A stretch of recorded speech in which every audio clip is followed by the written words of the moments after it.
সকলের প্রচেষ্টা অব্যাহত রাখতে হবে রাজপথে, সকলের প্রচেষ্টা অব্যাহত রাখতে হবে আমাদের চর্চায়, আমাদের ঐক্যে, এবং সকলের সম্মিলিতভাবে একটি জাতীয় সনদ তৈরি করার চেষ্টা করতে হবে।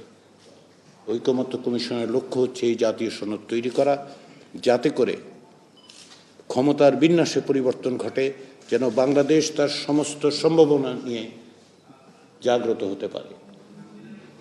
আপনাদের নেতৃত্ব একসময় সেই পথ দেখিয়েছে, লক্ষ লক্ষ মানুষ তাতে যুক্ত হয়েছে পরবর্তী সময়ে, এই ধারাবাহিকতাকে অব্যাহত রেখেছে।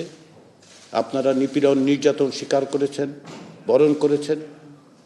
বাংলাদেশের মানুষ তরুণদের নেতৃত্বে প্রাণ দিয়ে যে সম্ভাবনা তৈরি করেছে, আসুন আমরা সকলে মিলে সেই সম্ভাবনাকে বাস্তবায়নের পথে অগ্রসর করি। সেই পথে, সেই প্রচেষ্টায় আমরা সকলে একত্রিত আছি, একত্রিত থাকব, একত্রিত থাকার তাগিদটা আমরা সবসময় জারি রাখব।